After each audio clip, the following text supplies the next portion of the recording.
Hola a todos y bienvenidos a la presentación de esta noche. Ahora, más que nunca, está claro para todos que deben poner su salud en sus propias manos y mantener las defensas inmunológicas fuertes para todo lo que se aproxima y lo que pueda poner en riesgo su bienestar. Los gobiernos no pueden hacerlo todo. El sistema médico está sobrecargado y por lo general es inaccesible. Toma el control de tu situación. Sé proactivo. Por supuesto, hablaré de mi tema favorito, glutatión. Si vamos a hablar de salud inmunológica, siempre debemos observar de cerca esta molécula. A lo largo de los años, he presentado muchas conferencias sobre cómo el glutatión es fundamental para nuestra salud. El conocimiento es poder. Conocer el glutatión es una herramienta clave que pueden utilizar para ser su propio defensor de la salud. Mi objetivo es siempre asegurarme de que tenga este conocimiento a la mano. En unos segundos, les mostraré cómo el glutatión se relaciona con un problema que afecta a cada uno de ustedes, el COVID-19. Estoy convencido de que esta revelación tendrá un gran impacto en la forma en que confrontaremos este desafío. Presten mucha atención y, por supuesto, no duden en compartir esta información con sus amigos, familiares y, por supuesto, con otros profesionales de la salud. Le harás un gran favor a alguien. Empecemos.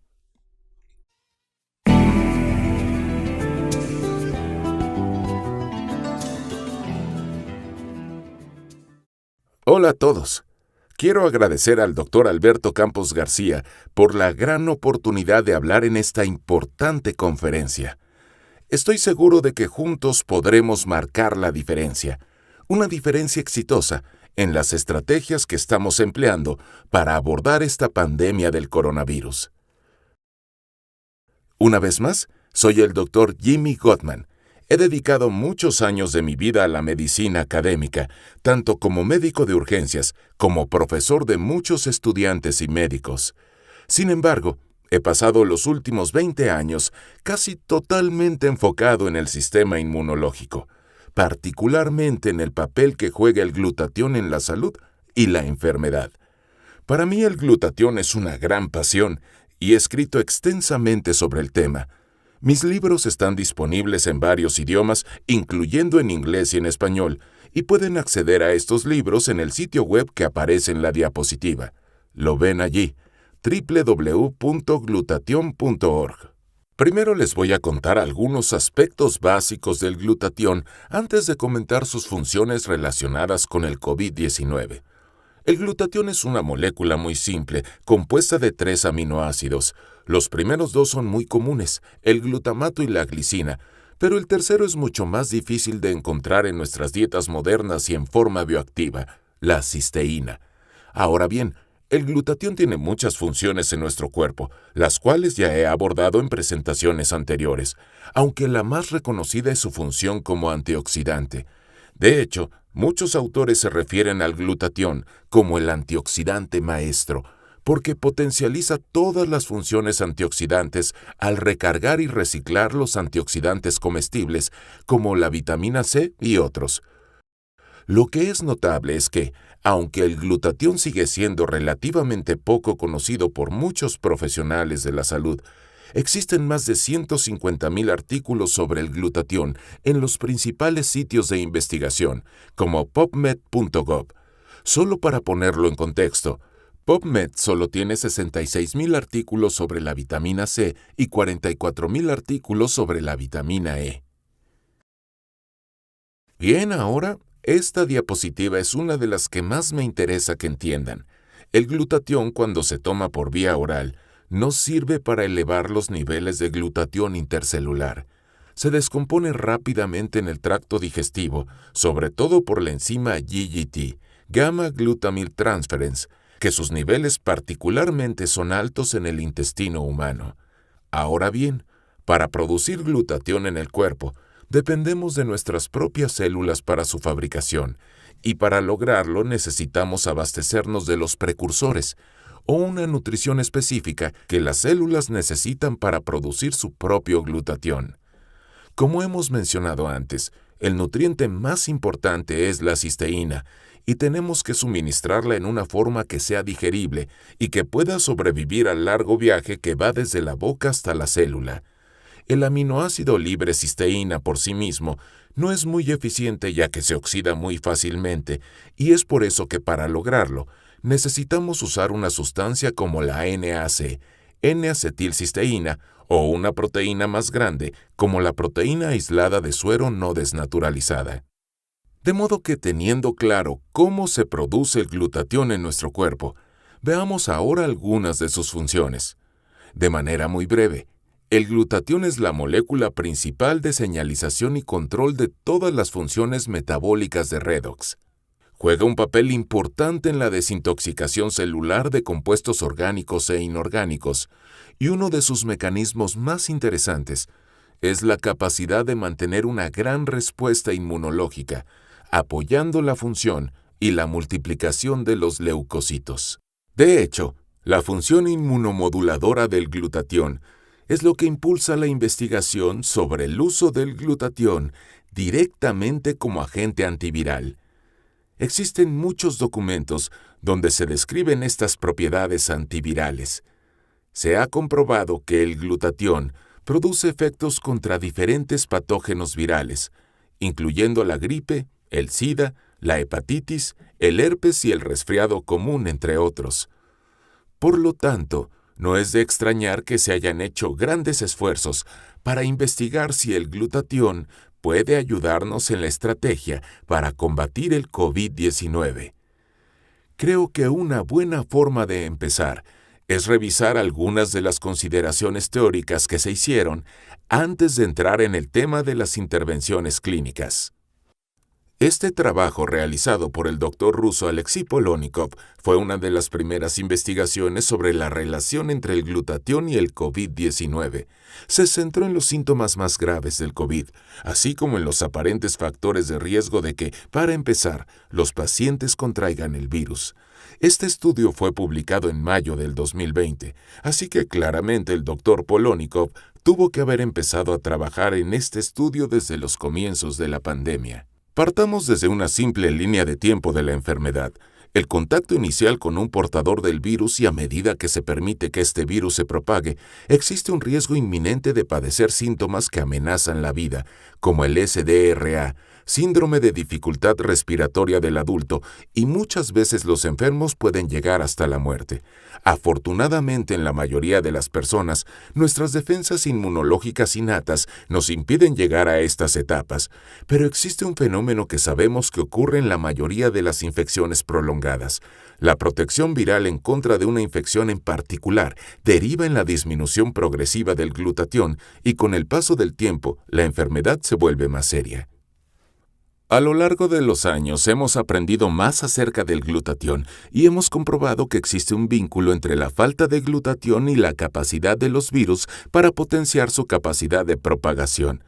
Esto se observó por primera vez en la década de los 80 con la epidemia del VIH-Sida.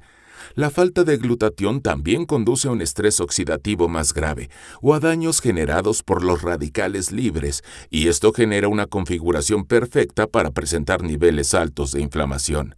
Todo esto provoca el SDRA y, en el peor de los casos, hasta la muerte del paciente. Por lo tanto, hay que preguntarse: ¿existen situaciones en las que la deficiencia o falta de glutatión pueda agravar aún más la situación del paciente, además de la enfermedad viral? ¿Existen condiciones que predispongan a la deficiencia de glutatión? Bueno, podríamos remontarnos a la década de los 70, cuando claramente se demostró que los niveles de glutatión estaban comprometidos en el proceso de envejecimiento. Se estima que en los seres humanos aproximadamente se reduce el 10% por cada década de vida después de los 20 años. Sabemos que los fumadores presentan una disminución significativa de la protección antioxidante, especialmente del glutatión. Hay muchas enfermedades crónicas que claramente se relacionan con la deficiencia de glutatión. Veamos algunas de ellas. Muchas enfermedades pulmonares se presentan por un bajo nivel de glutatión. Muchas enfermedades cardíacas se relacionan con un bajo nivel de glutatión. Los pacientes de diabetes casi siempre presentan bajos niveles de glutatión, igual que la obesidad, los problemas hepáticos y podríamos seguir añadiendo más enfermedades a esta lista. Por lo tanto, los puntos importantes son: número 1. Todas estas condiciones son también condiciones de deficiencia o falta de glutatión. Y número 2. Estas mismas condiciones son las que se consideran de alto riesgo por complicaciones graves del COVID-19. Esto es muy importante que lo entiendan. De manera que Polónico fue un poco más lejos. Quería respaldar su argumento de que la disminución del glutatión se relacionaba con la gravedad del COVID-19. Así que durante la recopilación de datos de todos los pacientes, observó varios parámetros. Aquí les muestro los datos de algunos pacientes. 2 pacientes con enfermedad moderada y 2 pacientes con enfermedad severa. Para la enfermedad severa se consideró a los pacientes que tenían neumonía y se puede ver que los que tenían la enfermedad severa también tenían el espectro de otros síntomas, como fatiga, dificultad para respirar y dolor muscular. Y también se puede observar que la duración de la enfermedad era muy diferente. Los casos moderados duraban días, mientras que los casos severos duraban semanas. Y observen aquí, cuando se les tomaron las medidas de glutatión, hay diferencias muy claras entre los grupos de pacientes con enfermedad moderada y severa.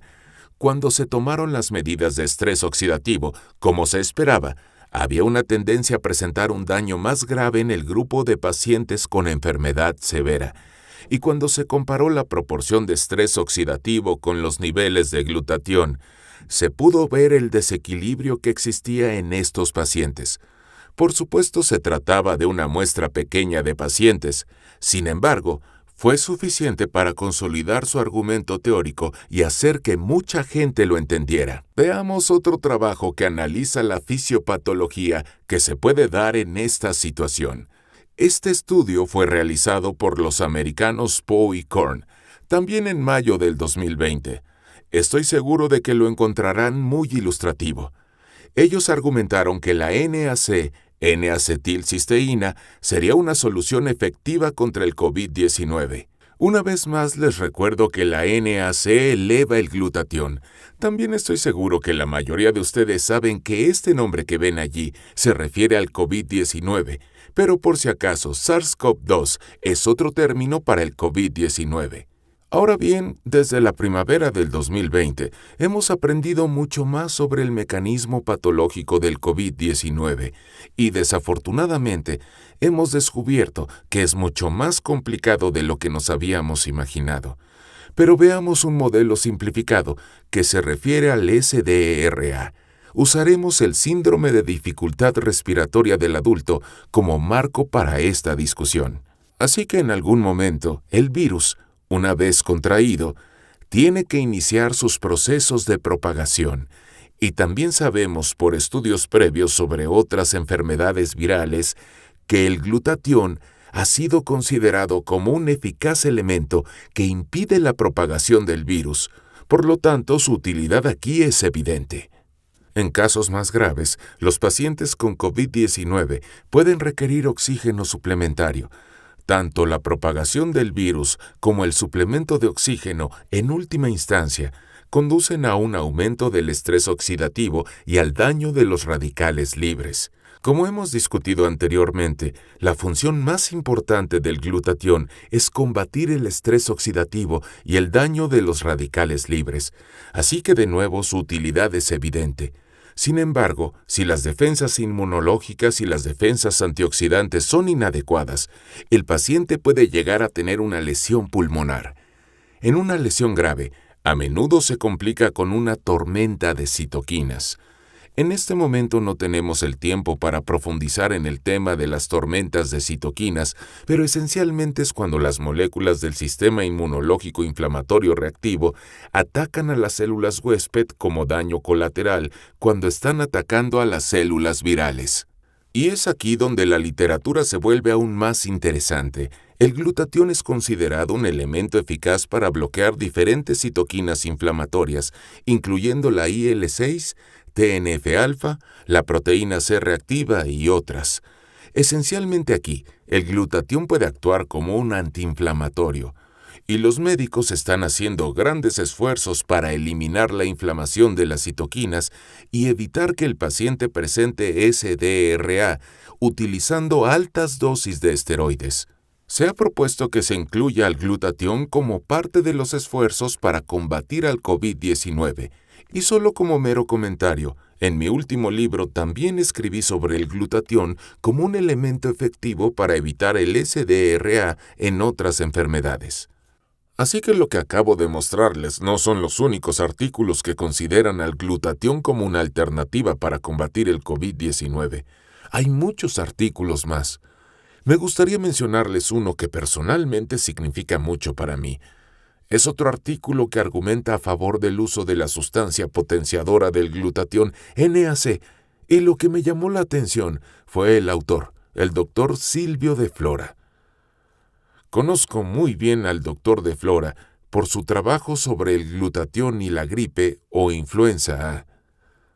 Hace más de 20 años publicó un ensayo clínico sobre el uso del NAC como tratamiento para la gripe. Era un estudio aleatorio doble ciego. Su equipo recopiló datos de una gran población de pacientes mayores que habitan en hogares de ancianos y los sometió a un tratamiento con el medicamento que potencializa el glutatión, NAC, durante 6 meses. Lo que le interesaba investigar era el efecto que podía lograr, si tenía algo que ver con contagiarse de gripa y la forma como los pacientes evolucionaban. Así que miren esto. No cambió la frecuencia con la que se contraía el virus, pero tuvo un gran efecto en los resultados. De los pacientes que dieron positivo en el test del virus, el 80% de los pacientes del grupo que tomó el placebo presentaron una enfermedad clínica. Sin embargo, solo el 25% de los pacientes del grupo que recibió el tratamiento del NAC mostró algún síntoma, aunque se documentó que estaban infectados. Así que supongo que para muchos de ustedes esto debe tener un gran significado, como para mí. Si el doctor de Flora recomienda el uso del NAC para combatir estas enfermedades, voy a prestar más atención. Por lo tanto, es muy fácil encontrar otros autores que estén a favor del uso de esta estrategia.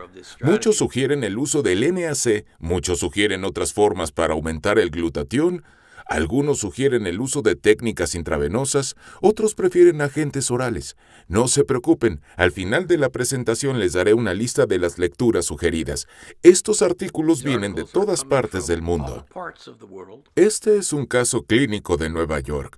Por supuesto, este tipo de estudios clínicos son la forma menos confiable de los casos clínicos, pero este me pareció interesante por la siguiente razón. Se informó que los pacientes de este estudio tuvieron una mejoría real de los síntomas en la primera hora después de haber recibido el tratamiento por vía intravenosa. Próximamente podrán ver más informes sobre esto. Les pido una disculpa por las gráficas tan sencillas que usamos en esta presentación. El mecanismo real del COVID-19 es mucho más complicado. Se está haciendo bastante evidente que esta infección del coronavirus es una enfermedad del multisistema y hay muchos aspectos que aún se están descubriendo. Tengo que mencionar que muchos de estos otros daños de los sistemas están relacionados con la disminución del glutatión. Muchos problemas del COVID-19 se refieren a la actividad del ACE2. El glutatión está involucrado. Muchos consideran que este virus es una coagulopatía disfrazada. De nuevo, el glutatión está involucrado. Podemos ver la tormenta de bradiquinina, podemos ver las consecuencias neurológicas. Todo esto tiene literatura que vincula los mecanismos con la función del glutatión. No es un secreto. Son áreas que están ganando la atención de las comunidades médicas y de investigación.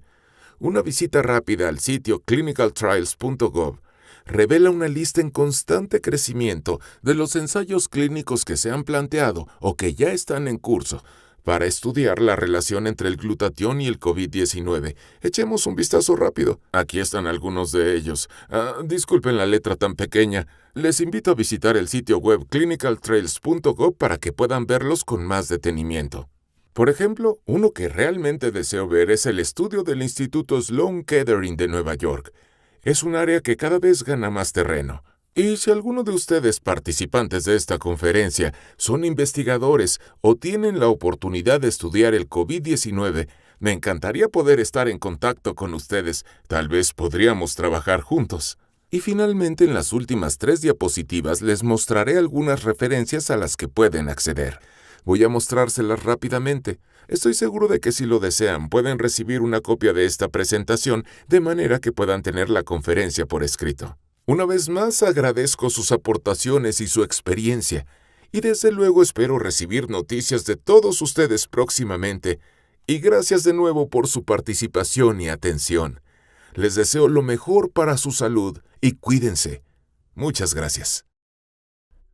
Espero que esta charla haya mejorado sus conocimientos sobre el glutatión. Este tema es de vital importancia a medida que avanzamos hacia el futuro. Debo decirles que incluso desde que realicé esta conferencia, la investigación sobre el glutatión y el coronavirus ha crecido aún más.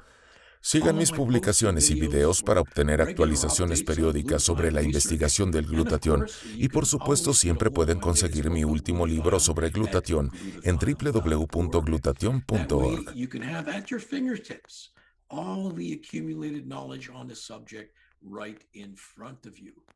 Conviértete en un suscriptor habitual haciendo clic en me gusta o siguiendo mis plataformas de redes sociales. Esperemos tener noticias de todos ustedes y la mejor salud.